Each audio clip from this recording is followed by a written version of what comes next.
جن لوگوں کی گاڑی انشورڈ ہوگی وہ انشورنس کمپنیاں انہیں وہ رقم دیں گی کہ نہیں دیں گی, کس کس کو دیں گی, مجھے یہ بھی ایک معاملہ ہے. اچھا پھر ہم دیکھتے ہیں کہ ہم ونڈ اسکرین سے خالی نقصان نہیں ہوا, بالکل صحیح آپ نے کہا, گاڑیوں میں ڈینٹ پڑے, گاڑیوں کے سائڈ مررز ٹوٹے, اس کے بعد گاڑیوں کی لائٹس کو بہت نقصان پہنچا, کچھ گاڑیاں ایسی تھیں جن کے سن روفس کو نقصان پہنچا. اب ان کے سن روفس وہ کہاں سے منگوائیں گے, وہ کہاں سے ملیں گے, کس ملک سے ملیں گے؟ کم پڑ گئے ہیں. یس, یہ بھی بڑا امپورٹنٹ چیز تھی کہ ونڈ اسکرینز بھی کم پڑ گئے, وہ ختم ہو گئے اسلام آباد سے, اور جو مل رہے تھے وہ ہوش ربا قیمتوں پہ مل رہے تھے, وہ ڈبل ٹرپل پرائسز کے اوپر مل رہے تھے. تو اس طرح یہ دیکھیں, یہ نیچرل ڈیزاسٹرز ہیں, یہ نیچرل کیٹاسٹروفیز ہیں, اس میں یہ فورسین نہیں ہوتے, اس میں ہم نے ایک دوسرے کا خیال رکھنا ہے, ایک دوسرے کو ریلیف دینا ہے. خدا را ایسے موقعوں پر عوام کو ایکسپلائٹ نہ کیا کرے بلکہ ان کا ساتھ دیا کرے. بالکل, اور یہ ہمارا جو مزاج بن گیا ہے نا, قومی مزاج, کہ عید کا اوکیزن آئے, رمضان کا اوکیزن آئے, آپ قیمتیں یہاں بڑھا دیتے ہیں, پھل فروٹ کی قیمتیں بڑھا دیتے ہیں. تو یہ ہم ہر جگہ ہوتے دیکھ رہے ہیں, لوگ اس وقت مسائل کا شکار ہیں, ان کی مدد ہونی چاہیے, لیکن یہاں پر لوگوں کے ساتھ یہ ہو رہا ہے. بہرحال ایک چیز یہ ہے کہ ان سب سے بچا جا سکتا تھا اگر وقت پر الرٹ جاری کر دیا جاتا, کیونکہ بہت کچھ ہے, ٹیکنالوجی ہے بہت ساری, اتنی فورکاسٹ تو کی جا سکتی ہے کہ آپ 24 آورز میں بتا دیں, آپ 2 گھنٹے پہلے بتا دیں طوفان کے آنے کی کس رفتار سے آ رہا ہے, اب کہاں جائے گا, اب اس نے اپنا رخ کہاں موڑ لیا, یہ سب تو ہمیں بتا دیا جاتا ہے, لیکن ہمیں یہ موسم کا حال نہیں بتایا گیا. تو ایک بار پھر سے چلیں فائنلی اب ہمیں بتا دیا گیا ہے کہ جی شدید طوفان اور ژالہ باری ہو سکتی ہے. NDMA نے خبردار کر دیا ہے. نیشنل ایمرجنسی آپریشن سینٹر کہتا ہے جی کہ ملک کے مختلف شہروں میں, ناٹ جسٹ اسلام آباد, مختلف شہروں میں ایک تو شدید بارش ہوگی, کہیں پر تیز ہوائیں چلیں گی, آندھی بھی آ سکتی ہے, اور ژالہ باری کا بھی خدشہ ہے. اچھا شہر بتا دی انہوں نے, اسلام آباد ہو گیا ہے, راول پنڈی, چکوال, گجرات, لاہور, سرگودا, میاں والی, حافظ آباد اور دیگر علاقے متاثر ہوں گے. اب ہوگا کیا, آپ اس چیز کے لیے تمام لوگ جو ہمیں دیکھ رہے ہیں, سن رہے ہیں, اس چیز کے لیے آپ مینٹلی پریپیئرڈ رہیں. ایک تو آپ کی گاڑی کو نقصان پہنچ سکتا ہے, کچھ نہ کچھ آپ ان کے لیے انتظام کر لیں. دوسرا یہ کہ بجلی کی تنصیبات اور املاک, ان چیزوں کو نقصان پہنچ سکتا ہے, بریک ڈاؤن بجلی کا ہو سکتا ہے, تو ہر طریقے سے آپ نے پریپریشن رکھنی ہے. بالکل, آپ نے بڑی اچھی ویسے پوائنٹ ریز کیا. یہ اویئرنیس بہت ضروری ہے کہ ہم ٹائملی لوگوں کو دے رہے ہیں, تو ذرا مینٹلی پریپیئر رہیے گا, ذرا اپنے اوسان جو ہے وہ قابو میں رکھیے گا, کچھ بھی ہو سکتا ہے تو ذرا خیال کریے گا. اینڈ آئی تھنک NDMA نے کچھ ہدایت بھی جاری کی ہے. NDMA نے ہدایت بھی جاری کی ہے, اور وہ بھی ہم آپ کو بتاتے ہیں. اچھا, تو کراچی کے شہریوں کے لیے گرما گرم خبر ہے. جہاں پر بھی اب ہم بات کرتے طوفان کی, آندھیوں کی, وہاں پر کراچی والوں کے لیے گرما گرم خبر ہی ہو سکتی ہے. موسم کا مزاج مزید گرم ہونے والا ہے. محکمہ موسمیات نے کراچی میں آج سے ہیٹ ویو جیسی صورتحال پیدا ہونے کا خدشہ ظاہر کر دیا ہے. ابھی تک کیا ہو رہا تھا سائن, ابھی تک اس شہر میں جب سے یہ اپریل شروع ہوا ہے یہ ہیٹ ویو نہیں تھی, تو یہ ہیٹ ویو کا ٹریلر تھا. ویسے مجھے لگتا ہے ٹریلر تھا. پارا جو ہے وہ 40 سینٹی گریڈ سے اوپر جا سکتا ہے, جبکہ گرمی کی شدت 43 سے 45 ڈگری تک محسوس کی جائے گی. یہاں کوئی آندھی نہیں چلے گی, یہاں کوئی بارش نہیں ہوگی. میں تو آپ سے پوچھنا چاہتا ہوں یہ کہ کب چلے گی آندھی, کب آئے گی بارش. سوال ہے جو میں اپنے آپ سے کر رہی ہوں, میں اس کا کیا جواب دوں. میں جب سے یہاں پہ میں نے ہوش سنبھالا ایسے ہی موسم دیکھا ہے, کبھی بارشیں ہوا کرتی نہیں تو ہم اسے بڑا انجوائے بھی کرتے تھے. اچھا, لیکن اچھی بات یہ ہے کہ چلے NDMA نے ہیٹ ویو سے متعلق تو ہمیں الرٹ جاری کر دیا ہمیں. اچھا, NDMA کا میں ایک اور چیز بتا دوں, انہوں نے شہریوں کو ہدایت کی ہے کہ اگر آپ موسم کے حالات سے آگاہ رہنا چاہتے ہیں تو ان کی ایپ ہے جی NDMA کی, جسے ڈیزاسٹر الرٹ کا نام ہے, وہ آپ فالو کریں. ساتھ ہی غیر ضروری سفر سے گریز کریں. کسان اگر فصلوں کو نقصان سے بچانا چاہتے ہیں تو پیشگی انتظامات رکھیں, اور آندھی طوفان کی صورت میں کمزور عمارتوں اور درخت سے دور رہیں, بجلی کی پول اور تاروں سے بھی دور رہیں. اور kisan.com بھی ایک ویب سائٹ ہے, اگر آپ کسی کی پریڈکشن سمجھ نہیں آ رہی تو آپ وہاں جا کے ویدر کے بارے میں. اور خدا رہا جب یہ ایپس آپ ڈاؤن لوڈ کریں گے نوٹیفیکیشنز آن کر دیجیے گا, آف نہ کریے گا, کیونکہ پاپ اپ میسیجز بھی آتے ہیں, الرٹس بھی آتے ہیں, تو تاکہ آپ کو پتہ چلتا رہے. اور جو ہیٹ ویو کراچی میں جس کے حوالے سے الرٹ کیا ہے NDMA نے ہمیں, وہ اس کے حوالے سے بھی آپ لوگ پریپیئرڈ رہیں. ویٹ ٹاولز اپنے پاس رکھیں, الیکٹرولائٹس والا مشروب اپنے ساتھ رکھیں, پانی کی بوٹل اپنے ساتھ ضرور کیری کریں, امپورٹنٹ ہے, ورنہ تو پانی کا انٹیک بڑھا لیں آپ لوگ, یہ ہم آپ کو بار بار ہدایت کرتے رہتے ہیں. اچھا جی, اب ذرا سندھ میں ایک بار پھر سے ہم آ جاتے ہیں, اور یہاں پر کچھ ایسا ہو رہا ہے جو کہ ذرا لوگوں کو کافی زیادہ پریشان کر دیا ہے. تیزی سے یہاں پر ہم دیکھ رہے ہیں کہ جو ملیریا کے کیسز ہیں ان میں اضافہ ہو رہا ہے. سو اس سال دماغی ملیریا کا کیس بھی سامنے آیا ہے. دماغی ملیریا, یس, سو محکمہ صحت نے بتایا ہے کہ رواں سال دماغی ملیریا میں مبتلا حیدرآباد کا جو شہری ہے اس حوالے سے وہ مزید ہمیں ڈیٹیل بھی بتا رہے ہیں. یہ انہوں نے بتایا کہ دماغی ملیریا ایک خطرناک قسم کا ملیریا ہے جس میں جراثیم دماغ کی رگوں میں سوجن پیدا کر دیتے ہیں، جس کا بروقت علاج نہ کیا جائے تو یہ جان لیوا بھی ہو سکتا ہے. اچھا، محکمہ صحت نے یہ بھی بتایا ہے کہ 1 جنوری سے 16 اپریل تک سندھ بھر میں ملیریا کے 20,057 کیسز سامنے آئے ہیں. اور یہ جو مینٹل ملیریا کیس ہے، یہ جو دماغی ملیریا ہے، this is something new I guess. میں نے تو پہلی دفعہ سنا ہے یہ. تو یہ بڑی خطرناک بات ہے اور اس کے لیے لوگوں کو احتیاط کرنی چاہیے. جو بھی طریقے کچھ ہوتے ہیں ماسکیٹو ریپیلنٹ، ایسے کیا کہتے ہیں، لوشنز ہوتے ہیں، آپ یوز کر سکتے ہیں. ماسکیٹو نیٹ یوز کر سکتے ہیں. اور پانی کو کہیں پر بھی جمع نہ ہونے دیں. اکثر لوگ کیونکہ پانی کی بڑی کمی ہے، لوگوں کے گھروں میں پانی نہیں آتا، تو وہ اکثر بکٹ میں، بالٹیوں میں، کسی برتن میں پانی جمع کر کے رکھتے ہیں. تو صاف پانی بھی اگر آپ نے رکھنا ہے تو اسے ڈھک کے رکھیں. یہ آپ نے خیال رکھنا ہے. بالکل. چلے جی، ہم جاتے ہیں ایک چھوٹی سی بریک پہ. حاضر ہوں گے بریک کے بعد. آپ نے کہیں نہیں جانا.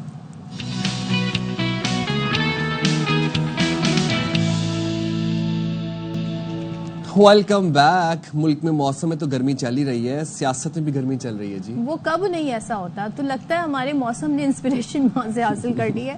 تو اب ہم سیاسی میدان سے آپ کو بتا دیتے ہیں. اچھا، کل بڑا زبردست ایک نیا ہمارے سامنے منظرنامہ آیا. وہ یہ ہوا کہ NA 213 عمر کوٹ میں ضمنی انتخابات ہوئے. اب ظاہر ہے آپ کو پتا ہے عمر کوٹ میں اور سندھ میں کیا صورتحال ہوتی ہے. پیپلز پارٹی نے یہاں سے میدان مار لیا ہے اور جو غیر حتمی اور غیر سرکاری نتائج آئے ہیں اس کے مطابق پیپلز پارٹی کی امیدوار ہیں صبا تالپور. انہوں نے 1,48,965 ووٹ لیے، جبکہ جو اپوزیشن امیدوار لال مالہی ہیں انہوں نے 74,515 ووٹ لیے. اور پی ٹی آئی، خیر پی ٹی آئی تو اس کا تھی کہ نہیں یہ تو ہم آپ کو بعد میں بتائیں گے، لیکن یہ ہے کہ یہ دو جو تھے ان میں کانٹے کا مقابلہ تھا اور پیپلز پارٹی نے 1 سیٹ یہاں سے مزید حاصل کر. اچھا، اس کے بعد پھر ہم اپنے پی ٹی آئی کا ذکر کیا. پی ٹی آئی کی بھی اگر ہم بات کریں تو پی ٹی آئی جو ہے وہ مذاکرات کی ڈگر پر واپس آتی دکھائی دے رہی ہے. وزیر اعلیٰ خیبر پختونخوا علی امین گنڈا پور نے کل لاہور بار میں خطاب کیا اور انہوں نے یہ کہا کہ بانی پی ٹی آئی جو ہے وہ پاکستان کی خاطر مذاکرات کے لیے تیار ہے. اب لاہور ہائی کورٹ سے بار میں انہوں نے مزید یہ بھی کہا کہ علی امین گنڈا پور بات کر رہے تھے، بڑے جذباتی طریقے سے تقریر کر رہے تھے. انہوں نے یہ کہا کہ میں کہتا ہوں کہ کوئی بھی ایسی تنقید نہ کرو جس سے تمہیں نقصان پہنچے، ہماری جیت بہت قریب ہے. دکھاتے ہیں آپ کو انہوں نے مزید کیا کہا. کہتا ہے کہ پاکستان کے لیے میں مذاکرات کرنے کو تیار ہوں، اپنی ذات کے لیے نہیں، کیونکہ اس کا مقصد کرسی نہیں ہے، اس کا مقصد ہے خوددار، خود مختار اور آزاد قوم بنانا ہے. اور ایک بات میں کرنا چاہتا ہوں اپنی تحریک انصاف کو، کوئی بھی ایسی تنقید مت کرو جس تنقید سے تمہارے مقصد کو، تمہارے لیڈر کو نقصان پہنچے. آگے بڑھو، متحد ہو جاؤ، اکٹھے ہو جاؤ. ہماری جیت قریب ہے، عمران خان ہمارے درمیان ہوگا. چلیں جی، یہ تو پی ٹی آئی ہے، لیکن جے یو آئی کی طرف سے بڑی خبریں آ رہی ہیں اور مولانا فضل الرحمان کی جو جماعت ہے انہوں نے مرکزی مجلس عمومی کا 2 روزہ اجلاس 19 اپریل کو طلب کر لیا ہے اور مولانا فضل الرحمان اس کی صدارت کریں گے. اور حکومت مخالف کیا اسٹریٹجی ہونی چاہیے، تحریک ہونی چاہیے، اتحاد کیسے بننا چاہیے، اس پر غور ہوگا. اور جو بھی ریسنٹلی جو بلز آئے ہیں ان پر بھی غور کیا جائے گا. تو چلیں بات کر لیتے ہیں. ہمارے ساتھ موجود ہیں اسلام آباد سے bureau chief Khawar Ghuman. Khawar, thank you so much. Good morning to you. سب سے پہلے تو ہمیں بتائیے گا پیپلز پارٹی کی کامیابی کے حوالے سے ایز ایکسپیکٹڈ یہی رزلٹ آنے تھے، لیکن جو ووٹ ملے ہیں اس پر کیا فرمائیے گا ضمنی انتخاب میں؟ بہت شکریہ جی. اگر نمبر آف ووٹس مجھے بتا دیں تو پھر میں آپ کو بتا دیتی ہوں جی. انہوں نے حاصل کیے صبا تالپور پیپلز پارٹی کی 1,48,965، جبکہ اپوزیشن امیدوار نے لال ماہی نے 74,515 ووٹ لیے. جی میرے خیال میں ایک تو ووٹ ٹرن آؤٹ کافی اچھا ہے اور ایک بائی الیکشن کے لیے یہ ایک مثبت آپ کہہ سکتے ہیں کہ ایک اچھی چیز ہے کہ لوگ نکلے اور لوگوں نے ووٹ دیا. باقی جہاں تک تعلق ہے یوسف تالپور صاحب کا، تو اگر ان کا دیکھیں، تاریخ دیکھیں اس حلقے میں، ان کا آبائی حلقہ ہے اور یوسف تالپور صاحب کی جو شخصیت رہی ہے یہاں پہ پارلیمان میں ہم نے دیکھا ہے، ہمیشہ وہ ایک بہت ہی ملنسار شخص ہے اور ہر کسی کے ساتھ اچھے طریقے سے بات کرنا، اور ایکسپیکٹڈ یہی تھا کہ وہ بڑے آرام سے یہ سیٹ جیت جائیں گے. ویسے بھی اگر تاریخ دیکھیں اس حلقے کی تو وہ یہی بتایا جاتا ہے، رات کو بھی ہم بات کر رہے تھے کہ 1997 میں ایک دفعہ یہ سیٹ وہ ہارے تھے, اس کے بعد سے لے کے ابھی تک یہ سیٹ انہی کے پاس تھی, اور ظاہر ہے ان کے انتقال کے بعد ان کی اہلیہ اس حلقے سے الیکشن لڑ رہی تھی, تو it was very much expected. اور ووٹر ٹرن آؤٹ اگر دیکھا جائے تو میرے خیال میں اچھا, کافی صحت مند رہا ہے, which is good for democracy, good for the جو الیکشن پروسیس ہوتا ہے.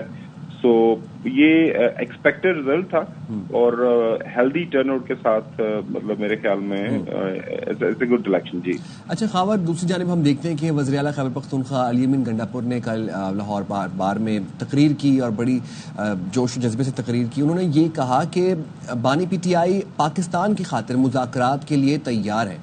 یہ بیان کتنا اہم دیکھتے ہیں آپ؟ دیکھیں جی, جہاں تک پاکستان تحریک انصاف کا تعلق ہے, مذاکرات کے لیے جب سے یہ سارا معاملہ شروع ہوا ہے انہوں نے انکار تو کبھی نہیں کیا کہ ہم مذاکرات نہیں کریں گے. مذاکرات کے لیے تو ہمیشہ سے تیار ہے. معاملہ یہ ہے کہ مذاکرات انہوں نے کرنے کس کے ساتھ ہیں. ظاہر ہے دوسری طرف سے جو سویلین اس وقت حکومت ہے, جس میں پاکستان مسلم لیگ نون ہے, پاکستان پیپلز پارٹی اور باقی جو سیاسی جماعتیں موجود ہیں, وہ تو یہی کہہ رہے ہیں کہ بالآخر آپ کو ہمارے ساتھ ہی بات کرنی ہے. لیکن پاکستان تحریک انصاف کی شروع سے ایک رائے یہ رہی ہے کہ آپ ایک بے اختیار لوگ ہیں, آپ کے ساتھ بات کرنے کا کوئی فائدہ نہیں ہے, تو ہمیں بات ان لوگوں سے کرنی ہے جن کے پاس اختیار ہے, اقتدار ہے, اصل میں جن کے پاس طاقت ہے. تو ایونچولی تو بات وہ یہ دیکھنا ہے کہ بات یہ کس کے ساتھ کرنا چاہتے ہیں, اور جن کے ساتھ یہ بات کرنا چاہتے ہیں وہ بھی ان کے ساتھ بات کرنا چاہتے ہیں یا نہیں چاہتے. تو فی الوقت تو ہمیں ایسا ہی لگ رہا ہے کہ پاکستان تحریک انصاف والے تو بات کرنا چاہتے ہیں, وہ ہر وقت تیار تھے, لیکن دوسری طرف سے ابھی تک بہت سارے ifs and buts ہیں. خبر ایک تو بہت مرتبہ اعلان ہو گیا جی مذاکرات کے لیے راضی ہیں, پھر کریں گے کس سے, یہ بھی ہمیشہ سے معمہ رہا. مولانا صاحب کی طرف آ جاتے ہیں, کیونکہ وہاں بھی ایک اتحاد کی کوشش کر رہے ہیں جو کہ نہیں بن پایا. اب سننے میں آ رہا ہے کہ 2 روزہ کانفرنس ہونے جا رہی ہے جماعت JUI کی, جس میں حکومت, مخالف تحریک اور اپوزیشن اتحاد پہ غور ہو سکتا ہے. تو کیا واقعی یہ جو اجلاس ہو رہا ہے اسی پرپز سے ہو رہا ہے؟ دیکھیں یقینی طور پر ایجنڈے کے اوپر یہ بات بھی ضرور ہے کہ پاکستان تحریک انصاف کے ساتھ اتحاد ان کا کس طرح کا ہوگا. اس سے پہلے ان کے JUIF کے جو سینیٹر مرتضیٰ ہیں وہ ایک سے زیادہ دفعہ آپ کو یاد ہوگا وہ کہہ چکے ہوئے ہیں کہ اگر ہم نے اتحاد کیا پاکستان تحریک انصاف کے ساتھ تو وہ ایک لکھت پڑھت کے بعد ہوگا, ایک پورا ایگریمنٹ ہوگا, اس کے اندر طے ہوگا کہ کیا معاملات ہوں گے, کس طرح معاملات آگے بڑھیں گے, گیو اینڈ ٹیک سارا معاملہ جو ہے اس کے اندر رکھا جائے گا. اب پرابلم یہ ہے سب سے بڑی کہ دونوں جو جماعتیں ہیں, خاص طور پر JUIF, ان کی جو کانسٹیچوئنسی ہے وہ ظاہر ہے لمیٹڈ ہے. ڈیرہ اسماعیل خان یہاں پہ ظاہر ہے جہاں سے مولانا صاحب الیکشن لڑتے ہیں, اور باقی چند ایک حلقے, تو وہ اب وہاں سے پاکستان تحریک انصاف نے الیکشن جیتا ہوا ہے. اور اصل میں جو قربانی دینی ہے ان ٹرمز آف, فرض کریں کل کو الیکشن ہوتے ہیں تو سیٹیں دینی ہے آپ نے, وہاں پہ کوئی آپ نے ڈویژن کرنی ہے, تو وہ پاکستان تحریک انصاف خود کرنی ہے. کیا پاکستان تحریک انصاف یہ کرنے کے لیے تیار ہے؟ نمبر 1. نمبر 2, سب سے جو اہم بات یہ ہے کہ پاکستان تحریک انصاف کا ایک خاص جو مقصد ہے, یہ جو بھی موجودہ وہ تحریک چلانا چاہ رہے ہیں, ظاہر ہے وہ چاہ رہے ہیں کہ جو موجودہ حکومت ہے اس کو ختم کیا جائے, نئے الیکشن کی طرف جایا جائے. کیا مولانا صاحب اس کے اوپر راضی ہوں گے؟ ہاں, یہ بہت ساری چیزیں ہیں جو دیکھنی ہے کہ کیا ہوتا ہے. تھینک یو سو مچ. خاور گھمن ہمارے ساتھ تھے اسلام آباد سے, اور ساری صورتیں پر تجزیہ کر. چلے جی, اب آپ کو بتاتے ہیں کہ پچھلے دنوں ڈونلڈ ٹرمپ نے دنیا بھر میں ملکوں پر ٹیرف لگا دیے, اور اس میں سب سے زیادہ ٹیرف لگایا گیا چائنا پر. جوابی ٹیرف چائنا نے لگایا. پھر ڈونلڈ ٹرمپ نے کہا کہ ایسے کیسے ہو سکتا ہے. ڈونلڈ ٹرمپ نے وہ ٹیرف مزید بڑھا دیا, وہ تقریباً 145% تک پہنچ گیا. اب یہ جو دونوں کی جنگ ہے, ایک تو یہ ہوتی ہے نا کنونشنل وار, وہ ہمیشہ گراؤنڈ پہ لڑی جاتی ہے, یا ایک پراکسی وار ہوتی ہے کہ آپ کسی تیسرے ملک میں لڑی جاتی ہے. اب جو ہے بیٹل گراؤنڈ جو ہے اب چینج ہو گیا ہے وقت کے ساتھ ساتھ, ٹیکنالوجی کے ساتھ ساتھ. تو بیٹل گراؤنڈ بن گیا ہے ٹک ٹاک. سو امریکن ٹک ٹاک جو فیڈ ہے وہاں پر چائنیز ریلز کی بھرمار ہو گئی ہے, اور چائنا والے ایکسپوز کر رہے ہیں کہ جو لگژری برانڈ یعنی جو برکن بیگ ہے یہ آپ $28,000 $38,000 کا خریدتے ہیں. ہم آپ کو بتاتے ہیں اس کی اصل قیمت کیا ہے. یہ $2,000 $1,400 میں بنتا ہے. وہاں پہ جا کے اس پہ اسٹیمپ برانڈنگ ہو جاتی ہے اور آپ اسے اتنا مہنگا خریدتے ہیں. آپ ہم سے خریدے ڈائریکٹ. اور وہ آپ نے بتایا نا کہ وہ کل آپ بڑی اچھی بات بتائی تھی کہ وہ جو پروٹیسٹ کے لیے ٹی شرٹس جا رہی ہیں وہ بھی چائنا مینوفیکچر کرتی ہے. بائیکاٹ چائنا, میک امریکہ گریٹ اگین, یہ بھی چائنا میں بن رہی ہیں, یہ بھی میڈ ان چائنا ہے اور بیچی کس کو جا رہی ہیں؟ امریکنز کو. تو کیا بات ہے. تو جی دکھاتے ہیں آپ کو یہ کیا نیا محاذ کھلا ہوا ہے ٹک ٹاک کے اوپر.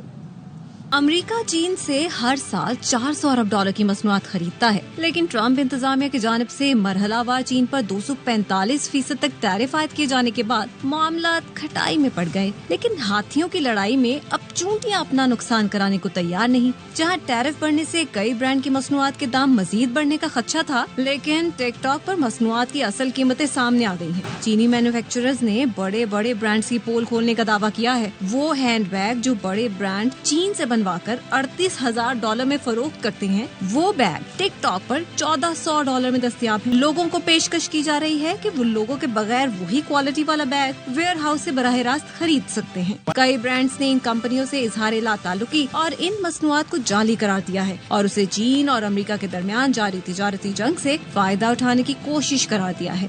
بھائی اب یہ اصل ہے کہ نہیں, کتنی بات ہے کتنی حقیقت ہے اس بات میں جو کہ چائنیز دعویٰ کر رہے ہیں, لیکن انہوں نے ایک نیا محاذ کھول دیا ہے. بہت سارے لوگ اب سوچ رہے ہیں کہ جی میں نے جو 10 سال برکن بیگ کا انتظار کیا, کیلی بیگ کا انتظار کیا, میں نے اس کے لیے اتنے پیسے دیے, کیا یہ $100 کا تھا, کیا یہ $1,400 کا تھا, جس نے مجھے گفٹ کیا مجھے پتہ لگانا چاہیے.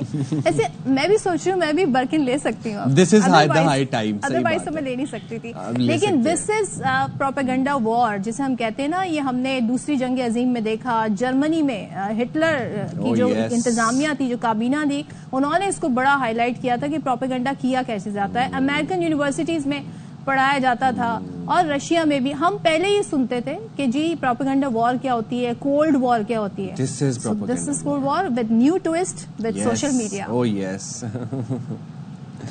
چلیں جی اب بات کر لیتے ہیں, اب پاکستان کی بات کر لیتے ہیں, خاص طور پر کراچی کی بات کر لیتے ہیں. کراچی میں مسائل اور مسائل.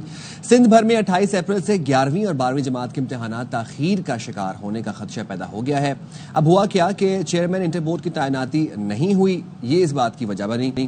سندھ حکومت نے مصباح تینوس کو چیئرمین انٹر بورڈ کراچی تعینات کیا تھا, تاہم انہوں نے چارج لینے سے معذرت کر لی. اس سے قبل چیئرمین میٹرک بورڈ شرف علی شاہ کو چیئرمین انٹر بورڈ کا اضافی چارج دیا گیا تھا. اب طلبہ جو ہیں وہ پریشانی کا شکار ہیں, جنہیں تاحال نہ تو امتحانی شیڈیول ملا ہے, نہ ہی ان کو ایڈمٹ کارڈ فراہم کیے جا سکے ہیں. ذرائع کا یہ کہنا ہے کہ کراچی بھر میں انٹر بورڈ کے امتحانی مراکز کا بھی فیصلہ نہیں ہو سکا, امتحانی سینٹرز کا بھی فیصلہ نہیں ہوا. سائم سوچو جب اتنی انسرٹینٹی ہو تو بچہ پڑھے گا کیسے؟ پہلے ہی موبائل نے ساری اٹینشن اپنی طرف کی ہوئی ہے, یوٹیوب نے. اب بچہ پڑھے گا کیسے؟ وہ اماں سے کہے گا ابھی تو کچھ بھی نہیں پتا نا, ابھی میں کیوں کچھ بھی نہیں پتا, نہ ٹائم ٹیبل ہے بچوں کے پاس, نہ ایڈمٹ کارڈ ہے, سینٹرز کا نہیں پتا, تو پڑھنا کیا ہے, تیاری کیا نہیں. 28 اپریل زیادہ دور نہیں ہے, 28 اپریل تو آ گیا. تو جی بچے بڑے پریشانی کا شکار ہیں. اب انور خان ہمارے ساتھ موجود ہیں, ان سے مزید اپڈیٹس بھی ہم لیتے ہیں. تھینک یو ویری مچ انور, آپ نے ہمارے پروگرام کے لیے وقت نکالا. 28 اپریل سے انٹر کے امتحانات ہو رہے ہیں, بچے تذبذب میں ہیں, بچے بڑے پریشانی کا شکار ہیں. کیا بنے گا, کیا ہوگا؟ یہ دیکھیں اس وقت ہم جہاں اس موضوع پہ گفتگو کر رہے ہیں تو اس وقت بھی اعلیٰ ثانوی تعلیم بورڈ کے اندر درجنوں والدین اور طالب علم وہاں پر موجود ہوں گے جو کہ مختلف کمروں کے اور دفاتر کے چکر لگا دیں گے.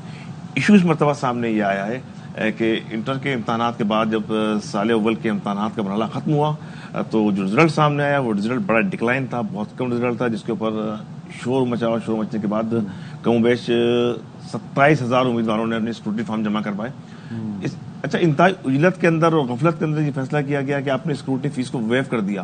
اس ویو کرنے کا نتیجہ یہ ہوا ہے کہ اب سبھی نے دے دیے فارم, سب نے دے دیے, یعنی جو کہ فیل والے امیدوار تھے وہ بھی جن کا ایشو تھا بھی نہیں, ان کا نہیں تھا. صورتحال یہ بنی ہے کہ اس وقت جو صورتحال درپیش ہے وہ یہ ہے کہ اس وقت آپ 28 اپریل کو جو اس کا اسٹینڈنگ کمیٹی کا فیصلہ ہے اس کے مطابق آپ امتحانات کا انعقاد نہیں کر سکتے. نہ ایڈمٹ کارڈ کا اجرا نہیں ہوا ہے, ٹھیک ہے, انرولمنٹ فارم جاری نہیں ہوئے, ٹھیک ہے, سینٹروں کی تشکیل کا مرحلہ ہے, تمام کی تمام اپروول دینی ہے کمپیوٹر اتھارٹی اعلیٰ ثانوی تعلیم بورڈ کو. بورڈ اینڈ یونیورسٹی کی وعدہ ہدایت تھی, سی ایم کی ہدایت تھی کہ آپ فوری چارج لیں, انہوں نے چارج لینے سے منع کر دیا. اب دلچسپ بات میں آپ کو بتاؤں کہ آپ حیران رہ جائیں گی کہ تعیناتی سے قبل انہوں نے صلاح مشورے کیے مختلف سندھ بورڈ کے چیئرمین سے. انہوں نے ایک اعتراض جو سامنے آیا جو ذرا یہ بتاتے ہیں تنخواہ مراد بری کر رہے ہیں یہاں پہ, یہ کون سا ٹائم ہے کہ تنخواہ برات لینی ہے؟ تو بڑا مسئلہ بنا ہوا ہے، یہ بڑا سنگین مسئلہ بنا اور بڑی ڈائمینشن ایشوز آ رہے ہیں. اور اس کے بعد اب میٹرک کے امتحانات بھی جاری ہیں، اور میٹرک کے امتحان کے ساتھ ساتھ اب کمبائنڈ سینٹر بنتے ہیں، جو ہائر سیکنڈری اسکول ہوتے ہیں وہ کالج کے سینٹر بھی بنتے ہیں. تو اس صورتحال کے میں تو امتحان کا انعقاد اب مئی کے پہلے ہفتے میں چلا جائے گا. ایک چیز مجھے بتائیں، چیئرمین انٹر بورڈ کی تعیناتی تک امتحان نہیں ہوں گے؟ چیئرمین انٹر بورڈ کی تعیناتی ہو یا نہ ہو، اب یہ ذمہ داریاں الٹیمیٹلی چیف سیکرٹری سندھ سنبھال لیں گے، جنہوں نے ڈائریکٹیوز اور ہدایت جاری کی ہیں سندھ بھر کے ڈپٹی کمشنرز کو کہ وہ اعلیٰ ثانوی تعلیم بورڈ سے ویجیلنس کمیٹی کی. یہ اعلان بھی کب ہوگا؟ یہ فیصلہ ہو چکا ہے، لیکن صورتحال یہ ہے کہ اعلیٰ ثانوی تعلیم بورڈ نے اب تک ویجیلنس کمیٹیاں تشکیل نہیں دی ہیں. چیف سیکرٹری کی ہدایت پر اگر ڈپٹی کمشنر اعلیٰ ثانوی تعلیم بورڈ سے رابطہ کرتے ہیں تو ان کو وہ فہرستیں فراہم نہیں کی جا رہی. ایک اور سب سے اہم مسئلہ یہ ہے کہ اس وقت 20% اضافی مارکس جو فزکس، ریاضی اور کیمسٹری کے اندر دینے ہیں، اس کا نوٹیفیکیشن اور گائیڈ لائن اعلیٰ ثانوی تعلیم بورڈ کو نہیں ملا ہے. اس پورے پروسیس کے اندر اب یہ ہوگا کہ انٹر کا پورا رزلٹ دوبارہ ٹیبولیٹ ہوگا، تمام کی تمام چیزیں دوبارہ بنیں گی. اسکروٹنی کمیٹی کی اگر آپ بات کریں گے بڑے ملٹی ڈائمینشنل ایشوز ہیں. امتحان کی اسکروٹنی کا مسئلہ اس لیے سامنے آتا ہے کہ سینئر پروفیسرز کاپیوں کی جانچ پڑتال کے لیے تیار نہیں ہوتے ہیں، کاپیاں گھروں پہ چیک کی جاتی ہیں. اور انور ایک بات بتائیں، یہ جو اسکروٹنی والا معاملہ ہے یہ ابھی تازہ کوئی نہیں ہے، اس کے لیے ٹائم دیا گیا تھا، ہمیں بتایا گیا تھا غالباً 15 دن بتائے گئے تھے کہ پتہ چل جائے گا. کتنے عرصے سے یہ اسکروٹنی کا مرحلہ رکا ہوا ہے یا نہیں کلیئر ہو رہا؟ دیکھیں 16 اسکروٹنی آفیسر اعلیٰ ثانوی تعلیم بورڈ کے بعد جن کی تعداد کو بڑھا کر 64 کیا گیا. 64 کے علاوہ 27,000 امیدواروں کی کاپیاں 1 لاکھ سے زائد کاپیاں نکالی گئیں. اور اب آپ دیکھیں ہر چیز مذاق بن رہی ہے. اسکروٹنی ان کاپیوں کی نہیں کی گئی، A1 اور A گریڈ کی 100 بیسٹ کاپیاں نکال کے ان کی اسکروٹنی کی گئی. اس کے نتائج کے اوپر ایک فائنڈنگ بنائی گئی. اس فائنڈنگ کے اندر یہ بتایا گیا کہ نصاب بر وقت مکمل نہیں ہو سکا، کتابیں دستیاب نہیں تھیں، اسٹوڈنٹ کی حاضری تعلیمی اداروں میں موجود نہیں تھی. یہ وہ تمام عوامل تھے. اور اس کے ساتھ ساتھ سب سے اہم مسئلہ کاپیاں 2023 کی طرح 2024 کے اندر بھی گھروں کے اوپر چیک کی گئیں. اس پر اعلیٰ ثانوی تعلیم بورڈ کی انتظامیہ یہ بتاتی ہے کہ اتنا اسپیس، اتنی جگہ نہیں ہے اعلیٰ ثانوی تعلیم بورڈ کے پاس کہ وہ امتحانات کی اسسمنٹ اپنے ہی بڑے ہال کے اندر کر سکیں. اور سینئر پروفیسرز، سبجیکٹ اسپیشلسٹ کاپیوں کی جانچ پڑتال کی تیار نہیں ہوتے. ہمیشہ سے ایسا نہیں تھا، وہ ٹیوشن پڑھاتے ہیں، پرائیویٹ ٹیوشن پڑھاتے ہیں. یہ تمام چیزیں سامنے آ رہی ہیں. اور اس وقت سر جو مسئلہ ہے وہ سب سے اہم ہے. پارلیمانی کمیٹی بنی تھی ایک، اس پارلیمانی کمیٹی کو جو سفارشات ملی 2023 میں سے کوئی عمل نہیں ہوا. انہوں نے کارروائی کی سفارش کی تھی کہ مختلف جو افسران ہیں، جو ناظمین امتحانات ہیں، جو سابق کنٹرولرز ہیں، ان کے خلاف کارروائی کریں.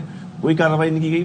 یہ کہا گیا تھا کہ کاپیاں گھروں پر چیک نہیں کی جائیں گی، دوبارہ چیک کی گئی. تمام کے تمام عوامل ویسے کے ویسے ہی موجود ہیں. اور اس وقت 350 امتحانی مراکز تشکیل دینے، 3.5 لاکھ امیدواروں کا مستقبل جو ہے بالکل بڑا شش و پنج کے اندر ہے اور خاصی مشکلات ہیں. اور اب ان ملٹی ڈائمینشنل ایشوز کو حل کرنے کے لیے کوئی تیار نہیں. چیف سیکرٹری سندھ کی ایک واضح ہدایت ہے، لیکن صورتحال پھر وہی ہے کہ اعلیٰ ثانوی تعلیم بورڈ کے ذرائع یہ بتاتے ہیں کہ انہیں فوری طور پر ایک چیئرمین کی تعیناتی چاہیے تاکہ اس مرحلے کو آگے بڑھایا جائے. نہیں ہو رہے، کوئی اس کے لیے راضی نہیں. اچھا، اور 3 سال پہلے تک ہم یہ دیکھتے تھے کہ بچوں کو ایڈمٹ کارڈ پہلے جاری کر دیے جاتے تھے. اب کیا ہونا شروع ہوا؟ اسکول میں آ جاتے تھے ایڈمٹ کارڈ. 3 سال میں ہوا کیا ایسا؟ اور اب کب ایڈمٹ کارڈ جاری ہوں گے؟ بچے کتنا ویٹ کریں؟ اور اچھا دیکھیے، یہ جو صورتحال بنی وہ یہ بنی گزشتہ کم و بیش 3 سال تک یہ صورتحال بالکل درپیش ہے.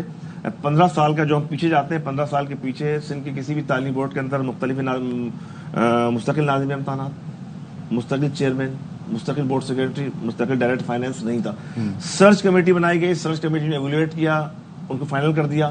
لیکن مبینہ طور پر یہ بتایا جاتا ہے سرچ کمیٹی نے جو مارکنگ کی تھی ان مارکنگ کو تبدیل کیا گیا. اور تبدیل کرنے کے نتیجے کے اندر وزیر اعلیٰ نے ایک کمیٹی بنائی ہے، وہ کمیٹی اپنی کارروائی کر رہی ہے. تو اگر ہم دیکھیں، اگر یہ سرچ کمیٹی متنازع بن جائے تو اس کا مطلب یہ ہوتا ہے کہ سندھ بھر کے تعلیم بورڈ کے اندر جو چیئرمین تعینات کیے گئے ان کی تعیناتی بھی مبینہ طور پر ایک اس انداز میں چلی جاتی ہے کہ اس کے اندر بھی کوئی نہ کوئی معاملہ سوئیت ہے کہ جس پہ اعتراضات سامنے آ رہے ہیں. تو اب صورتحال یہ ہے کہ اگر انٹر کی خالی ہم بات کریں گے، انٹر کے امتحان کا جو مسئلہ ہے اس کے اوپر اعلیٰ ثانوی تعلیم بورڈ کی جو ناظمین امتحانات ہیں وہ یہ بتا رہی ہے کہ ہم نے ایڈمٹ کارڈ تیار کر لیے ہیں، ساری چیزیں کر لی ہیں، لیکن کچھ اپروولس ہم کو چاہیے. اب ظاہری بات ہے اس کے اوپر اب انٹرونشن کی ہے چیف سیکرٹری سندھ نے، اور وہ براہ راست کو دیکھیں گے. اور تمام ڈپٹی کمشنر کو ہدایت کر دی گئی ہے کہ وہ فوری طور پر اس صورتحال کو دیکھیں.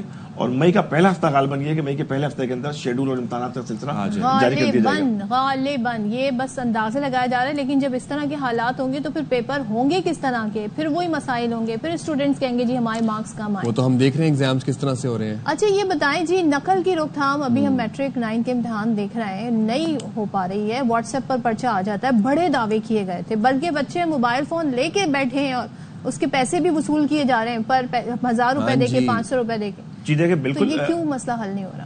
یہ مسئلہ اس لیے حل نہیں ہو رہا کہ ممتحن امتحانات جب ہب سینٹر بنتا ہے, میٹرک بورڈ سے پرچہ جاتا ہے ہب سینٹر, کراچی کے اندر 17 ہب سینٹر ہے. ہب سینٹر سے پرچہ جیسے ہی امتحانی مراکز پر پہنچتا ہے, CCTV مانیٹرنگ کی گئی, تمام چیزیں کی گئی, لیکن جو پرچہ آؤٹ ہوتا ہے اس کے اندر براہ راست ممتحن امتحانات ملوث ہوتے ہیں. آپ نے اس کے اوپر ایک مارک لگا ہوا ہے, کلر مارک لگایا ہوا ہے, اس مارک کو آپ اسکین کریں. اسکین کرنے کے نتیجے کے اندر آپ فائنڈ آؤٹ کر سکتے ہیں کہ کراچی کے کس سینٹر سے پرچہ آؤٹ ہوا ہے. اب تک ایسی کوئی کارروائی نہیں کی گئی. آپ ایک خطی رقم خرچ کرتے ہیں, CCTV مانیٹرنگ کرتے ہیں, تمام چیزیں کرتے ہیں, لیکن ان افراد کون ہے جو اتنی چین کی نیند سو رہا ہے, تعلیم کے ساتھ یہ ہو رہا ہے, کون ہے؟ اب دیکھیں نا, اب یہ تمام کی تمام صورتحال, اب یہ پوری ذمہ داری بنتی ہے یونیورسٹی اینڈ بورڈ کے حکام کی. یونیورسٹی اینڈ بورڈ کے حکام کو تمام صورتحال سے آگاہ کیا گیا. اجلاس ہوتے ہیں, ہدایت ہوتی ہے, نوٹیفیکیشن نکلتے ہیں, عمل درآمد نہیں ہوتا. پرچے, تمام پرچے سوشل میڈیا کی زینت بنے, وائرل ہوئے, لیکن وہی کہتے ہیں کہ پرچہ اگر 9 یا 9:15 بجے سوشل میڈیا پہ آتا ہے تو ہم اس کو وائرل ہونے یا پرچہ آؤٹ ہونے کی تعریف کے اندر نہیں لاتے. لیکن سب سر دست مسئلہ یہ ہے کہ اس وقت پہلی مرتبہ 200 امتحانی مرکز سرکاری اسکولوں کے بنائے گئے. یہ پرومس کیا, یہ گائیڈ لائن دی گئی تھی کہ کسی بھی نجی اسکول کے اندر جب سینٹر بنے گا تو اس کا رقبہ ہونا چاہیے 240 اسکوائر یارڈ. ایسا نہیں ہے, لانڈی, کورنگی, قائد آباد, سعید آباد میں 80 اور 120 گز کے امتحانی مراکز بنائے گئے. اور شکایت سامنے آ رہی ہے کہ وہ بچے جو امتحان کے اندر پیسے نہیں دیتے ان کو پرچہ حل کرنے نہیں دیا جاتا. سنگین ہونے کی شکایتیں سامنے آتی ہیں, لیکن باس پوچھ کرنے کے لیے کوئی تیار نہیں. ایک چیز اور بتائیں انور, جو اسکروٹنی والا معاملہ تھا اس میں آپ نے کہا کہ ایک تو انہوں نے جو فیس معاف کی تو اس میں بہت سارے ایسے اسٹوڈنٹ بھی آ گئے جن کا ایشو تھا بھی نہیں, جن کے پرابلمس تھے بھی نہیں. اب کیا ان کو مارکس بھی مل گئے ہیں جو فیل ہوئے تھے, جو ڈیزرو بھی نہیں کرتے تھے؟ کیا یہ بھی ہوا ہے؟ یہ دیکھیں بالکل, جو سندھ کابینہ نے جو منظوری دی ہے اس کے مطابق فزکس, کیمسٹری اور ریاضی میں فیل ہونے والے تمام طلباء طالبات کو 20% نمبر دیے جائیں گے. اب اس کا نتیجہ کیا ہے, وہ طالب علم جنہوں نے محنت کی تھی, ان کو کم نمبر ملیں گے. جو مکمل طور پر فیل ہو گئے وہ اس راستے سے بالکل آرام سے نکل جائیں گے. تو یہ بڑی الارمنگ سچویشن ہے صوبہ سندھ کے اندر. آپ یہ سوچیں مینٹل ٹول ہوگا ان اسٹوڈنٹس پہ جو محنت کرتے ہیں, بلیو کرتے ہیں سسٹم پہ, پڑھائی پہ, اسٹڈیز پہ بلیو کرتے ہیں اور پھر اچھے پیپر دے کر بھی آتے ہیں کہ وہ انڈیزرونگ لوگ بھی مارکس لے جائیں گے اور ہمیں پتہ نہیں ہوگا کہ ہمیں ملنے کیا چاہیے تھے مارکس, ہمیں ایک گریس مارکس دے. صدف ایک چیز بڑی بہت اہم یہ ہے کہ اگر ہم اس نظام کو کنٹرول کر سکتے ہیں بآسانی. سندھ پروفیسر لیکچرر ایسوسیشن فی کاپی 22 روپے ہوتے تھے, گزشتہ سال انہوں نے 35 کا مطالبہ کیا, اس کی اپروول دی گئی. اس کے بعد صورتحال یہ ہے کہ یہ سینئر سبجیکٹ اسپیشلسٹ اسسمنٹ کے لیے تیار کسی صورت نہیں ہوتے ہیں.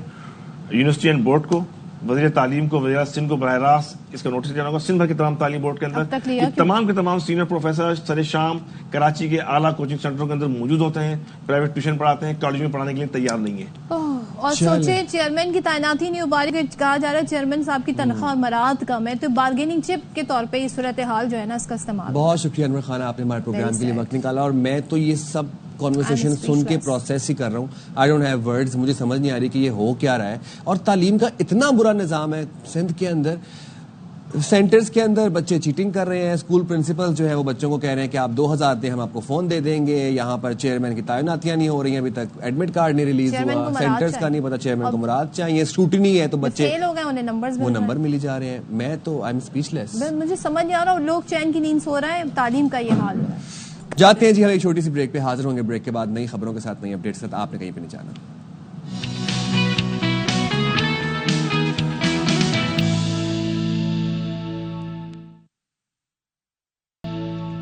السلام علیکم. باخبر سویرا میں ایک دفعہ پھر سے آپ کو کہتے ہیں خوش آمدید. میں ہوں سائم خان. صدف عبد الجبار میرے ساتھ موجود ہیں. ہمارا آپ کا ساتھ ہوتا ہے باخبر سویرا میں ہر روز صبح 9:03 سے 11 بجے تک. آ گئے ہیں ہم پھر دوبارہ سے اس گھنٹے میں نئی خبریں, نئی اپڈیٹس آپ تک پہنچانے کے لیے. اپنی خبروں کا پلندہ لے کے روز صبح ہم آ جاتے ہیں. کوشش یہی کرتے تاکہ آپ نا اپڈیٹڈ جائیں. سارا دن بیٹھ کے اسکرولنگ تو ہم کرتے رہتے ہیں, لیکن علم بہت ضروری ہے. کوئی نالج میں اضافہ ہی ہو جائے, کچھ پتہ چل جائے کہ ملک میں اور گلوبلی انٹرنیشنلی کیا چل رہا ہے. تو آپ ہمیں جہاں پر دیکھیں نا فیڈ بیک ضرور دیا کریں, یہ ریکویسٹ ہے آپ سے. چاہے ہم انسٹاگرام پہ دیکھیں, یوٹیوب پہ دیکھیں, ٹک ٹاک پہ دیکھیں. یوٹیوب پہ باخبر سویرا کا پیج بھی لائک کر لیں. اگر ان کیس انفارچونیٹلی آپ ہمیں مس کر دیں لائیو دیکھنا, تو آپ ہمیں یوٹیوب پہ بھی جا کے دیکھ سکتے ہیں. اور آپ نے جو بات کی نا فیڈ بیک کتنا امپورٹنٹ ہوتا ہے. کل میں دیکھ رہی تھی, ہم نے جو سیگمنٹ کیا تھا کہ جس طرح جالہ باری ہوئی, پہلے اگر الرٹ جاری کر دیا جاتا, بتا دیا جاتا, میٹ آفس کی طرف سے بتا دیا جاتا, تو لوگ کچھ نہ کچھ اپنا بندوبست کر لیتے. تو اس پر واقعتاً جب میں نے لوگوں کے کامنٹس پڑھے تو لوگ کہہ رہے تھے جی ہاں یہ تو ہونا چاہیے, اتنی ٹیکنالوجی اس کا استعمال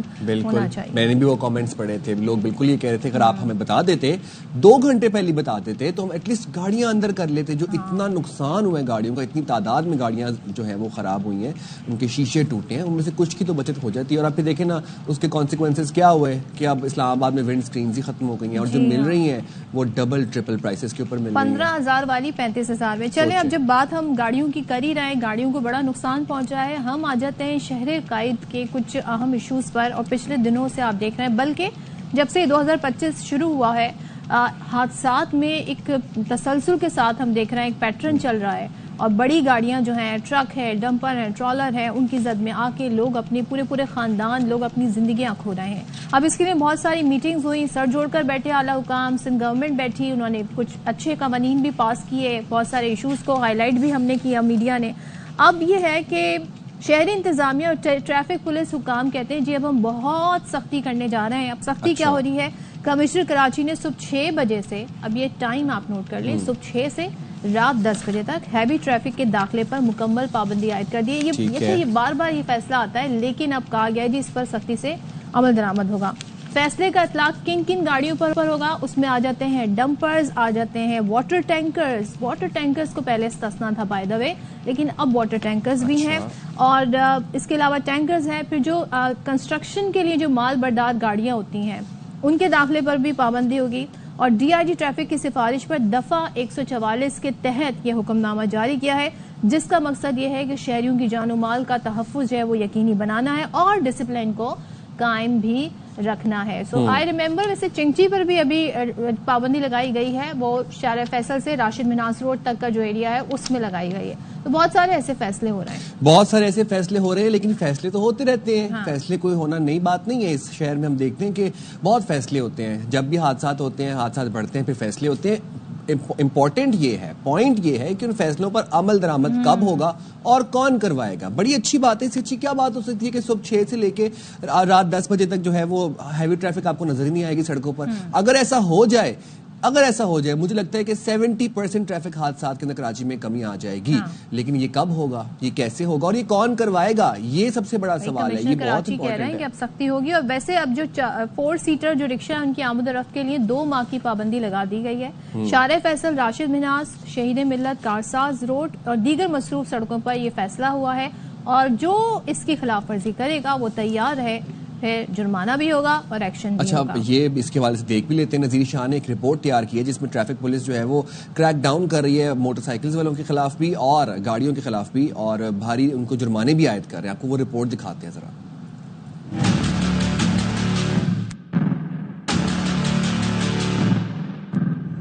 شہر قائد میں ٹریفک حادثات کے بعد شروع کیا گیا کریک ڈاؤن گرینڈ آپریشن میں تبدیل. ایک جانب قانون کی خلاف ورزی پر 7 اضلاع میں ہیوی گاڑیوں کی پکڑ دھکڑ کر کے سینکڑوں ہیوی وہیکلز کو بلدیہ امپاؤنڈ یارڈ بھیج دیا گیا. 30 سے زائد گاڑیوں کی رجسٹریشن تک منسوخ کر دی گئی. تو دوسری جانب صرف 8 روز میں بغیر ہیلمٹ موٹر سائیکل چلانے پر 13,527 چالان اور جرمانے کر دیے گئے.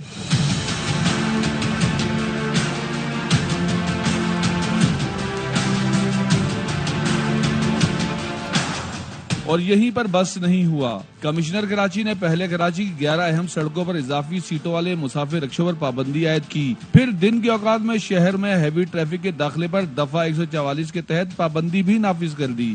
تمام اقدامات اور فیصلے شہریوں کی جان و مال کے تحفظ کے لیے کیے گئے. سب سے پہلے میں نے اپنے گھر سے اسٹارٹ لیا. مجھے جو اپنی گاڑی سرکاری ملی ہوئی تھی اس کے اندر ڈارک گلاسز تھے, وہ میں نے اتروائے. اور اسی طرح میں سب سے ایکسپیکٹ کرتا ہوں ہمارے جتنے بھی ہماری فریٹرنیٹی ہے کہ وہ اس پر سب سے پہلے رول ماڈل بنے اور پھر ہی انفورسمنٹ کی بات وہ کر سکتے ہیں.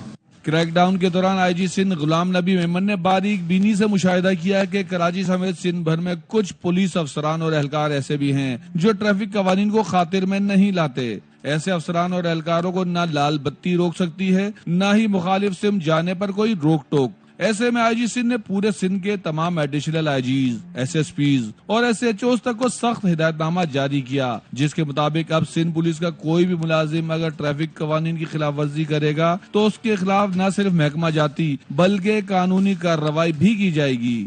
کراچی جیسے شہر میں ٹریفک قوانین کی خلاف ورزی پر اچانک سے شروع کیا گیا کریک ڈاؤن اگر ایسے ہی جاری رہا تو جلد اس کے مثبت نتائج سامنے آنا شروع ہوں گے.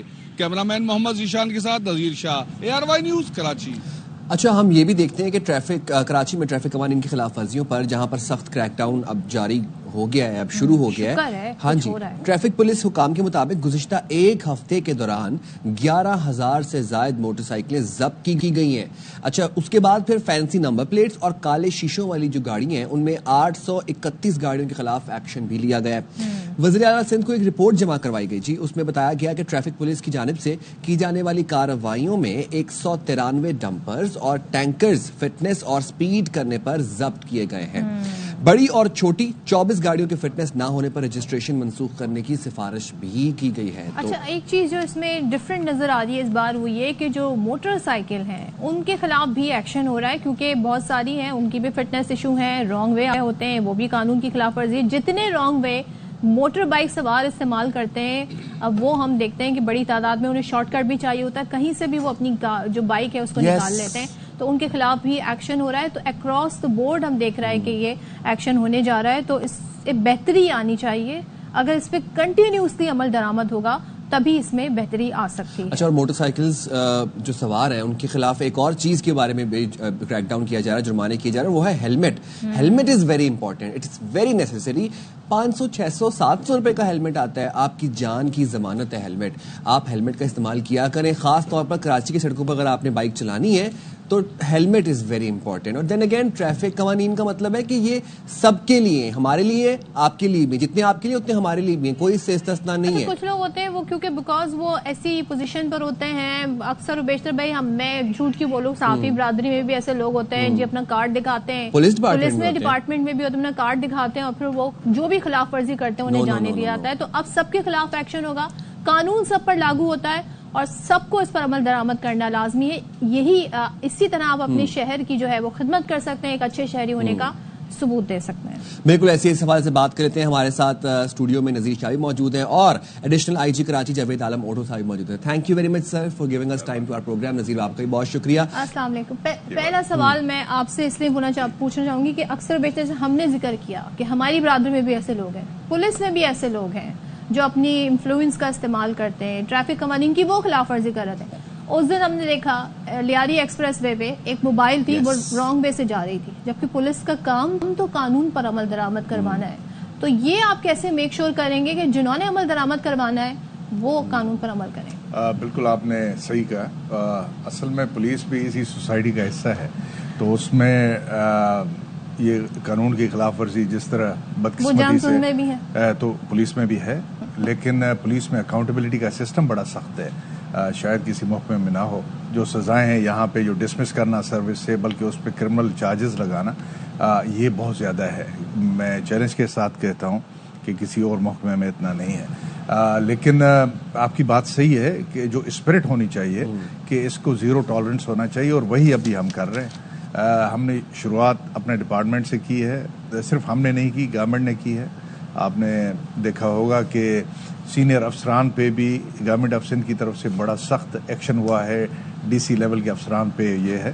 تو یہ ایک میسج ہے سب کے لیے کہ جی we are serious about it, اور یہ انسانی جانوں کی بچاؤ کا سلسلہ ہے اور اس میں زیرو ٹالرنس ہوگا. ٹھیک ہے نذیر، ہم دیکھ رہے ہیں کہ اب کریک ڈاؤن شروع ہو گیا ہے، گاڑیاں ضبط کی جا رہی ہیں، گاڑیوں کے ڈاکیومنٹس کینسل کیے جا رہے ہیں، موٹر سائیکلیں ضبط ہو رہی ہیں. اب اس کا پروسیس کیا ہوگا؟ اس کے بعد ان کو اسکریپ کر دیا جائے گا، ویسٹ کر دیا جائے گا، یا یہ ان کو واپس ملنے کی گنجائش ہے ان کے اونرز کو؟ دیکھیں جتنا بھی یہ پروسیس یہ کریک ڈاؤن شروع ہوا ہے جو اب باقاعدہ گرینڈ آپریشن میں تبدیل ہو چکا ہے. کراچی میں بدقسمتی سے جو ٹریفک حادثات جنوری سے اب تک ہوئے اس میں 281 شہری جاں بحق ہوئے ہیں، جس میں اسپیسیفک جو 81 شہری ہیوی جو گاڑیاں ان کی زد میں اگر اپنی جانوں سے گئے، جس میں تقریباً 17 حادثات ڈمپر کے ہوئے، 17 لوگ ڈمپر کے نیچے آ کے، 36 لوگ ٹرالر کے نیچے آ کے، اور تقریباً 14 سے 15 جو واٹر ٹینکر ہے اس کے نیچے آ کر، اور پھر دیگر جو ہیوی گاڑیاں ان سے ہوئے. جس کے بعد اور تقریباً 3700 کے قریب جو ہے نا مختلف حادثات میں زخمی ہیں.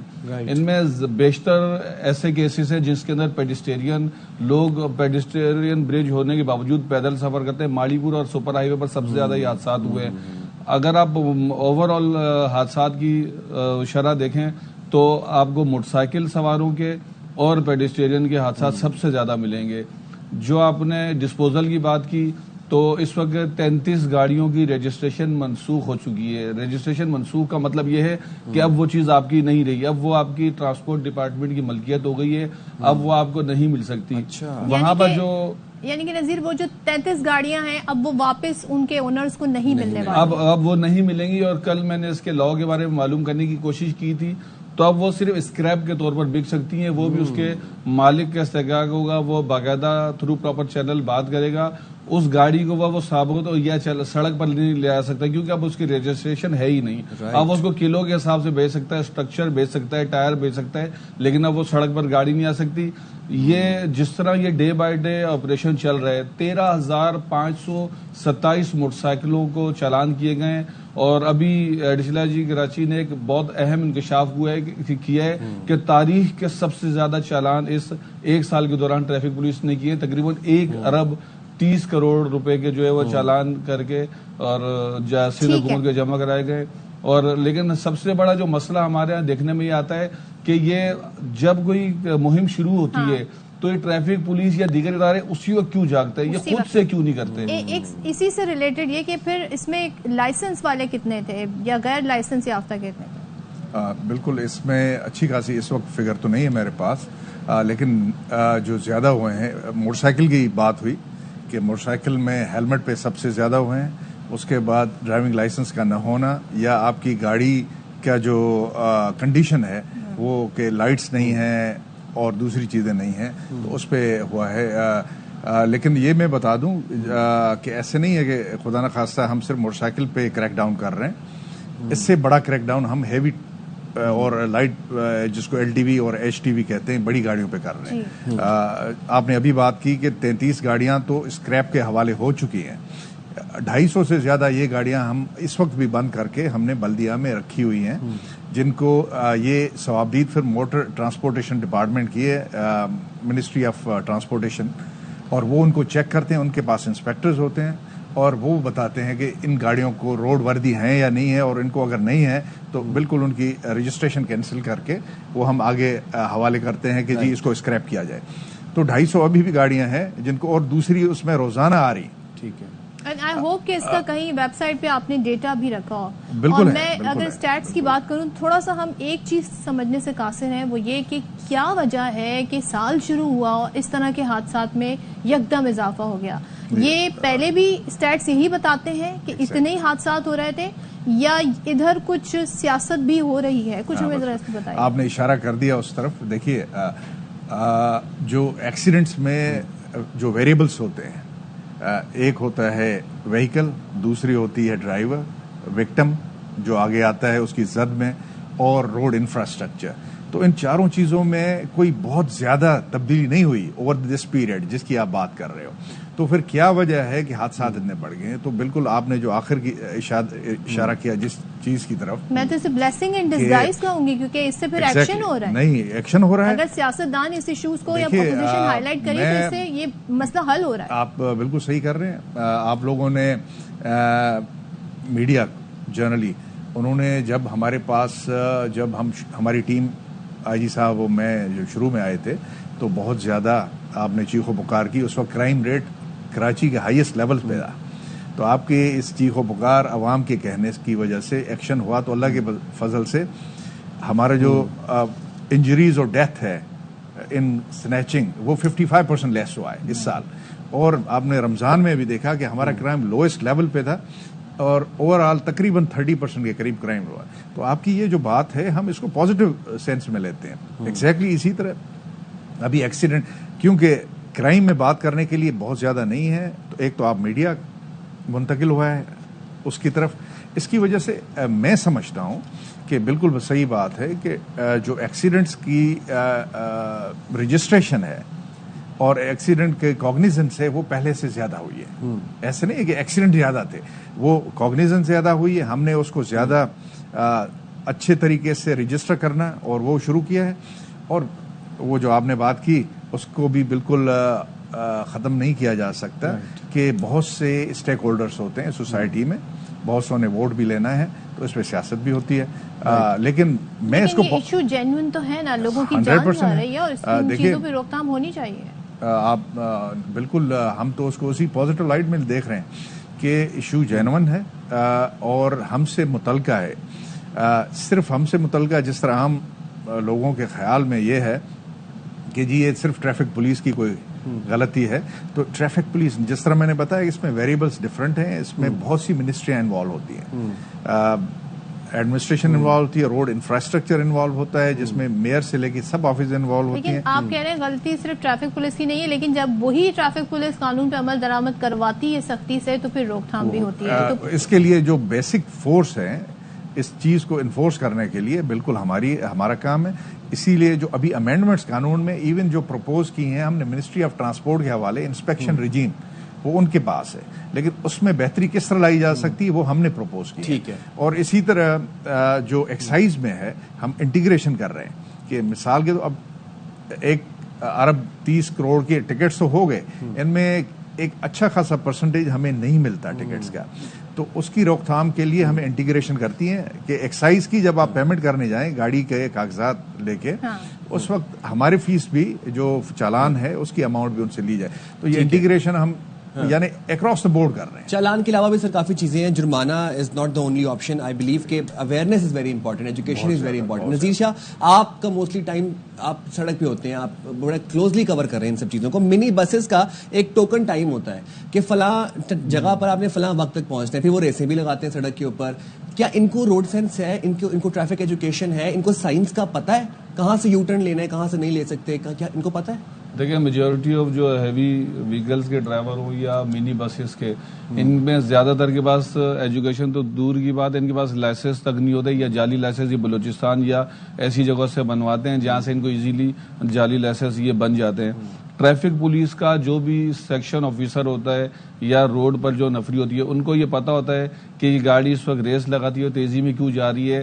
باقاعدہ سڑک پر ایک بندہ تختہ لگا کر بیٹھا ہوتا ہے اور وہ اٹھ کر جب جا رہا ہوتا ہے, تو ایسا نہیں ہو سکتا کہ علاقہ پولیس کو یا ٹریفک پولیس کو نہ پتا ہو کہ یہ یہاں چل کیا رہا ہے. کمشنر کراچی کی جانب سے ایڈیشنل آئی جی کی درخواست پہ جو چنگچی رکشوں پر پابندی لگائی گئی ہے, دیگر 11 مقامات کراچی کے اہم ہیں جہاں پر وہ پابندی لگائی گئی ہے.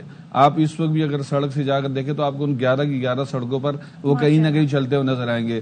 ایک اور آپ کے علم میں ایک انکشاف لے کر آؤں, آپ لیٹ سپوز کہ جیسے ابھی آپ کا نیوز روم میں پی سی آر سے ایم سی آر سے کنٹرول ہو رہے ہیں, یہی اگر ہمارے کراچی بیورو سے کنٹرول ہو تو کتنا گیپ آ جائے گا. اسی طرح جو ٹریفک پولیس کا جو ایک بڑا نظام ہے وہ ٹریفک انجینئرنگ بیورو کہلاتا ہے. مزے کی بات یہ وہ ٹریفک پولیس کے ماتحت ہی نہیں ہے, وہ کے ڈی اے کے پاس ہے اور گزشتہ 10-15 سال سے غیر فعال ہے. اس کے اندر لوگ ریٹائر ہو کر چلے گئے, اس کے اندر نہ انہوں نے نئے لوگوں کو رکھا.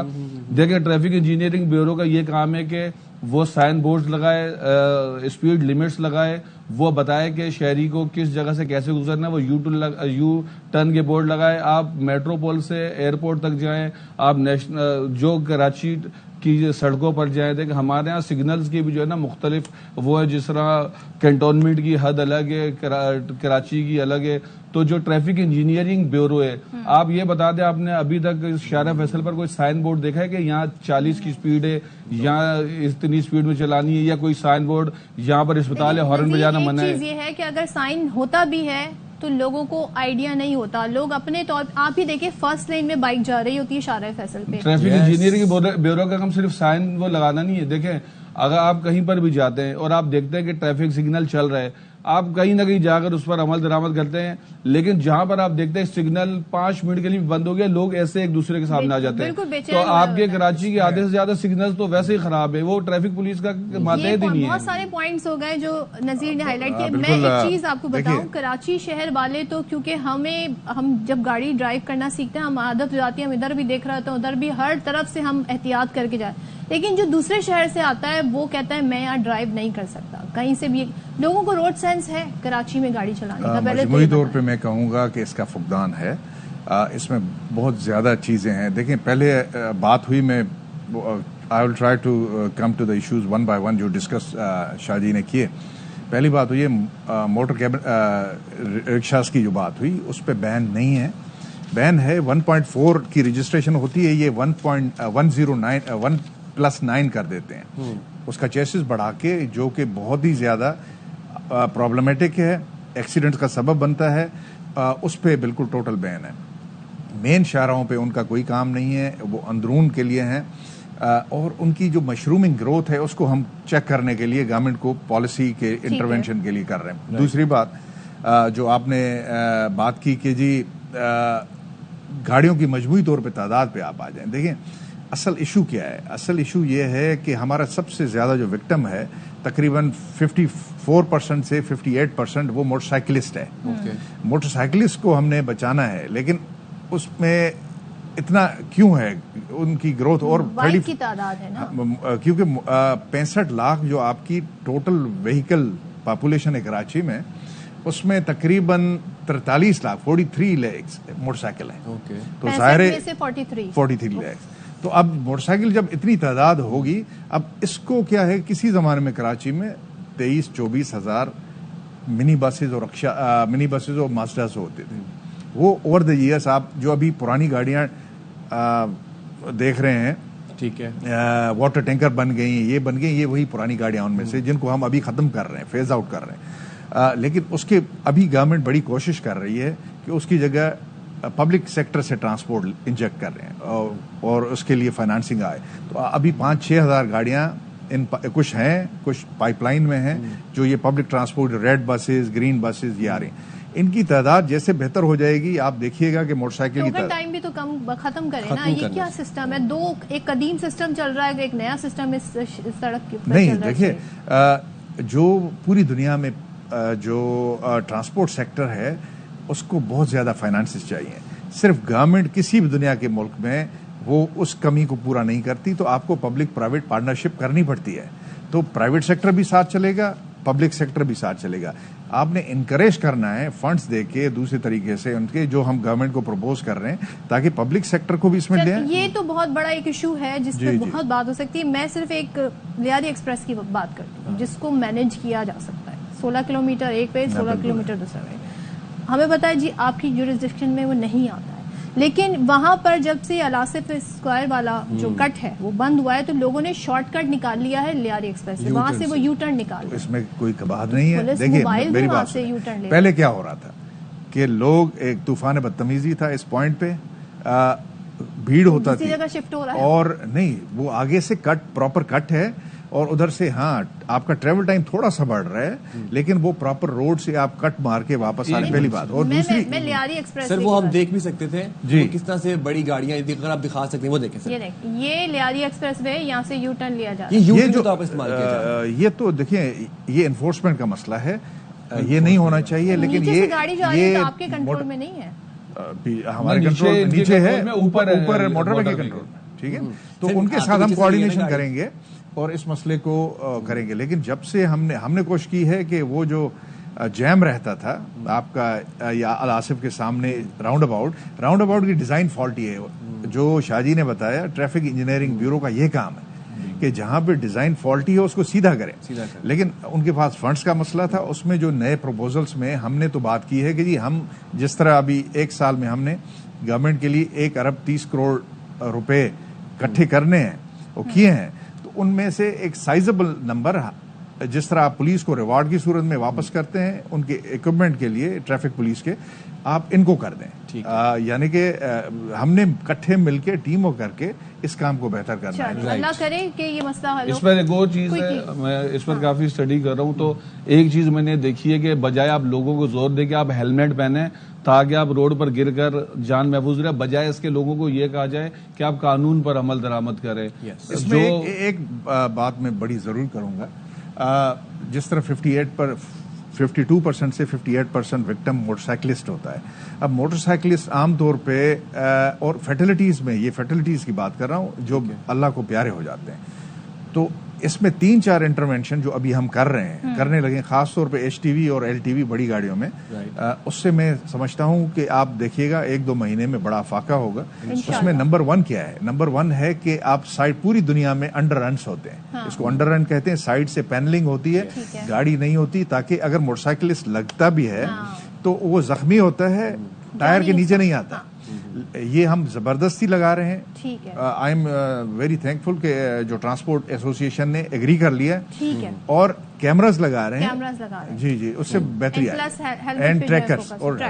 ٹھیک ہے, تھینک یو سو مچ جاوید آدمولو صاحب, اور ہمارے ساتھ موجود ہیں آپ دونوں کا بہت شکریہ. چلیں جی, اب آئی ایم ویری ہوپ فل کہ اقدامات کیے جائیں گے اور ان کے اوپر کام کیا جائے گا. تو ہم جاتے ہیں چھوٹی سی بریک پہ, حاضر ہوں گے بریک کے بعد. تھینک یو جی.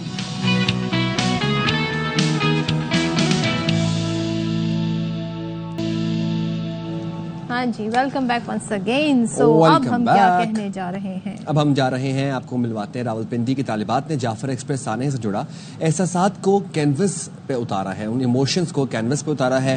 فرا ربانی اس وقت جو آرٹسٹ ہیں ان کے ساتھ موجود ہیں, ہمیں مزید اپڈیٹ کریں گے. جی فرا. راولپنڈی کی ویمن یونیورسٹی میں طالبات کی جانب سے جو ہے وہ پینٹنگز بنائی گئی ہیں, تصویریں بنائی گئی ہیں, جس کا مقصد یہ ہے کہ وہ خراج تحسین پیش کر سکیں جعفر ایکسپریس کے شہید ہونے والے لوگوں کو اور زندہ بچ جانے والے لوگوں کو. اسٹوڈنٹ ہمارے ساتھ موجود ہیں جنہوں نے پرائز بھی ون کیا ہے, تو میں ان سے جانوں گی اور بات کروں گی. اچھا, مجھے یہ بتائیں کہ آپ کی پینٹنگ میں بڑا خوبصورت انداز میں بتایا گیا ہے, تو تھوڑا سا یہ بتاؤ کہ اپنے ملک کی جو فوج ہے اس سے کتنا پیار ہے, کتنی محبت ہے, اور ساتھ ہی ساتھ اس واقعے کے بارے میں کیا کہو گے؟ پینٹنگ میں فلیگ شو کیا ہے جو ہمارے نیشنل اسپرٹ ہے, جو پاک آرمی کو ریپرزینٹ کر رہا ہے کہ انہوں نے ہمارے ملک کے لیے کتنی قربانیاں دی ہیں, اور ہمارے ملک اور ان کی جو یہ قربانیاں ان سے ہم لوگ جو ہیں راتوں کو سکون سے سو سکتے ہیں اپنے ملک میں, کیونکہ ہمارا ملک جو ہے وہ ہماری پہچان ہے. بالکل, ہماری پہچان کو سیو کیا ہے, ہماری پہچان کو محفوظ رکھا ہے. اور اسٹوڈنٹ ہیں ہمارے ساتھ موجود, ان سے بھی ہم جانتے ہیں اور بات کرتے ہیں. اچھا, تھوڑا سا اپنی پینٹنگ کے حوالے سے بتائیں. جیسے اس میں بڑی خوبصورت ایک تصویر ہے, اوپر لکھا ہے انصاف دو, اور نیچے ٹرین ہے اور کچھ لوگ دکھائے گئے ہیں, تو تھوڑا سا یہ بھی جانتے ہیں اور بات کرتے ہیں کہ کیا بنایا ہے. میں نے اپنی پینٹنگ میں منظر کشی کی ہے, جس میں میں نے ان کا جو ٹرین کا جو دھواں ہے اس کو ریڈ اس لیے بنایا کیونکہ یہ انصاف کا سائن ہے, کیونکہ میرے خیال میں جو چلے جاتے ہیں ان کا اتنا بڑا دکھ نہیں ہوتا, جو پیچھے رہ جاتے ہیں ان کا زیادہ بڑا دکھ ہوتا ہے. ہمارے ساتھ ان کی ٹیچر بھی موجود ہیں, ان سے بھی جانتے ہیں اور بات کرتے ہیں کہ میم بیسیکلی ہم شاید اپنے نوجوان نسل کو یہی پیغام دینا چاہ رہے ہیں کہ ملک کی ترقی کے لیے وہ کام کریں, بجائے سے کہ کوئی غلط عناصر کے ہتھے چڑھ جائیں, وہ اپنے ملک کی ترقی اور ملک کی خوشحالی کے لیے کوشش کریں. تو کیا ہم یہ کہہ سکتے ہیں کہ یہ بھی ایک چھوٹی سی کوشش ہی تھی؟ بالکل, آپ کی بات بالکل صحیح ہے. ہم نے اسی ساری چیز کو دیکھتے ہوئے یہ کمپٹیشن رکھا تھا پینٹنگ کا, جس میں ہم نے بچوں کو انوالو کیا تھا تاکہ وہ اپنے ایکسپریشنز کے تھرو, اپنے آرٹ ورک کے تھرو یہ جو ٹرین حادثہ ہوا ہے جو کافی مطلب آثار ہمارے دلوں پر چھوڑ کے گیا ہے غم کے, اس کو ایکسپریس کر سکیں, اس کو دکھا سکیں کہ سب لوگ اس جو حادثے کو ہیں, اس طرح کے جتنے بھی حادثے ہو رہے ہیں ملک میں, ان سب کو مطلب کنڈیمڈ کرتے ہیں, اور ہم چاہتے ہیں کہ ہمارے ملک میں امن ہو اور امن اور سلامتی ہو. یہاں پر ایک کوشش کی گئی ہے اور ینگسٹرز کی جانب سے, طلباء کی جانب سے ایک واضح پیغام دیا گیا ہے کہ ملک کو کوئی بھی میلی آنکھ سے دیکھے گا تو ہر کوئی اپنے انداز میں اس کو کنڈیم کرے گا, چاہے وہ رنگوں کی صورت ہو, چاہے وہ زبان کی صورت ہو, یا چاہے وہ کسی بھی صورت ہو. اور ہم امید یہی کرتے ہیں کہ ہماری پاک فوج جتنی ایکٹیو ہے, آنے والے دنوں میں ایسا کوئی واقعہ, ایسا کوئی سانحہ دوبارہ نہیں ہوگا جو کہ ہمارے ذہنوں پر کوئی ایسی تکلیف دہ یاد چھوڑ کر جائے. جی, تو ہم یہ کہتے ہیں آرٹ کے تھرو احساسات کی کتنی زبردست ترجمانی ہو سکتی ہے, یہ ہم نے دیکھا. اور ظاہر ہے جو اندھوناک وہ واقعہ تھا اس کی جو عکاسی اس میں کی گئی ہے, کتنے جذبات نمایاں ہیں, حب الوطنی کا عنصر اس میں کتنا نمایاں ہے. سو بڑے زبردست ہی پینٹنگ, اور بچوں نے اس کو سمجھا اور بڑے بیوٹیفلی اس کو اپنے کینوس کے اوپر اتارا. چلیں جی, اب ہم جہاں پر بات کر رہے تھے بریک پہ جانے سے پہلے ٹرانسپورٹ کے حوالے سے, تو محکمہ ٹرانسپورٹ سندھ کی جانب سے کراچی کے شہریوں کو جدید سفری سہولیات کی فراہمی کے لیے مختلف منصوبوں پر عمل درآمد کیا جا رہا ہے. اچھی خبر ہے, میں اس لیے اتنا ایکسائٹڈ ہو گئی ہوں پڑھتے پڑھتے. شہر میں جلد 34 نئی الیکٹرک بسوں سمیت 100 بسیں اور 5 ڈبل ڈیکر بسیں بھی چلیں گی. ڈبل ڈیکر کبھی کراچی میں چلا کرتی تھی. اچھا, ہم پکچرز دیکھتے ہیں, آپ کو یقین نہیں آئے گا, ٹرام بھی چلا کرتی تھی. اور کراچی کی جب آپ وہ پکچرز دیکھیں گے آپ سمجھیں گے آپ کسی اور شہر کی پکچر دیکھ رہے ہیں. لیکن سم ہاؤ پھر جو ڈیٹیریشن ہوئی,